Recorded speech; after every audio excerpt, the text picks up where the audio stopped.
Hi, my name is Juanita Nadam, and I am in Dr. Pollock's class, SPED 500. Now, this video is in regards to the 12 components of IDEA that I created for the parents that are new to special education.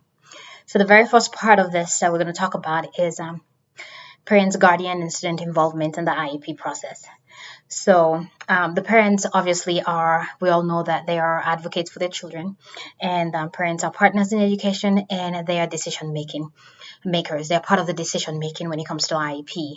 So their inputs are very, very important, as well as the students.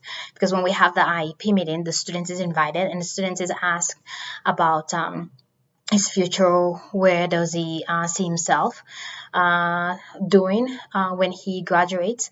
What does he like? What are his interests? So when whatever the students say at that time, or the parents says at that time, we write it down in the IEP. It becomes a legal document to say, okay, this kid had said that, and that also helps with pushing toward his electives. Like, we will advise, like, okay, we need this kid might do well in this electives. And so that is why it's very important to ask the students needs, and not needs, students interest. And the next one is the referral. So there are two ways we can go about the referral process.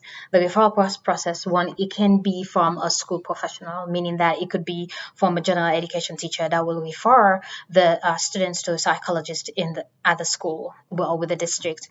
And another way would be that the parent will actually go to Child Find. Child Find will conduct the evaluation. And once the parent refers their kid to Child Find will do the rest. And the next one we're going to talk about is the evaluation process.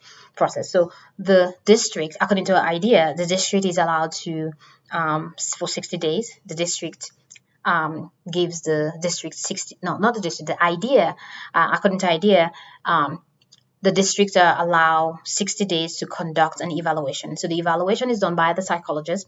The psychologist will conduct an assessment, will conduct a test, an IQ test, assessment, maybe like Woodcock Johnson, to evaluate, to know where the kid is at, and to make sure that all the forms that he had given out to teachers, special education, and parents, and all the forms, when all those forms get back, and he will kind of put all of that together with the assessment that the kid did, and conduct a comprehensive evaluation of the kid. And then the eligibility part of it. The eligibility part of it will be that the um, the child is eligible for special education. So meeting is called, and the parents are told that, hey, your child has this specific disability. This is what we suspect. This child has this disability after the evaluation by the psychologist, and that the child is eligible for special education. And then the next one will be the components of the IEP. So obviously, once the child is eligible, then we start working on the IEP. And the components of the IEP is when all the stakeholders get together, the parents, included parents, the psychologist, the related services. When we all get together, we sign. First, we have the signature of everyone saying that, hey, this I'm here. I am signing to say that I was part of the IEP. And once that is done, we read the rights, not read the rights. We asked to the parents if they want their right to be read to them. Right of the IEP, right as per IDEA, that you have the right to ask for your child's academics work, and all of that. So if the parent says, yes, I want my rights to be read to me, yes, we can go through all the rights at that time.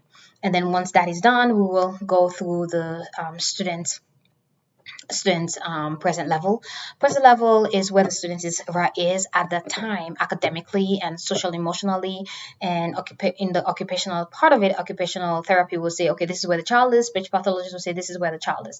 And after all that is being discussed, we will obviously give open doors for the parents to add any comment or anything, and we will also have to listen as well to the parents if she or she has any concerns at that time, and if the parent does have any concern, we'll write it down right at the IEP.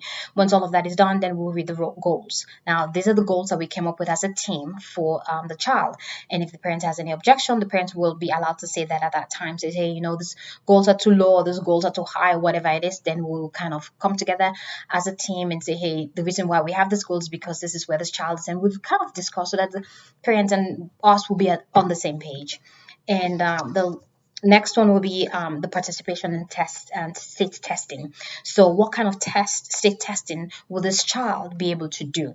So we'll discuss that, and then the least restrictive environment will let the parents know that, hey, the kid is not just going to be in self-contained. The kid is also going to be with his peers in general education, and he's going to be doing the same thing that the general education students will be doing, but in modification and adding accommodations to it. And then after that, all that is done, and the next one will be the implementation part of it, where we'll give the parent a paper to sign, the IEP to sign, to say, okay, yes, I agree with the IEP. The parent signs, and then a copy will be given to the parents, and a copy will be given to all the stakeholders, and then the last but not least is how expectations of ongoing communication between the teacher and the school. We need to use multiple communication paths. We have cell phones. We can text. We can call. We can send an email. So at that time, we'll definitely have to ask, what is the parent preferred? What preferred ways will the parent want us to communicate with them? Is it by phone, by texting, and all that? So I have to make sure, as a special education teacher, we have to communicate. I communicate with my parents every single day by sending home home notes to let them know, hey, this is what the kid did today. These are the target goals. These are the target behavior these are the behaviors we're targeting, and all that. So, well, that is it. Bye, guys, and enjoy and be safe.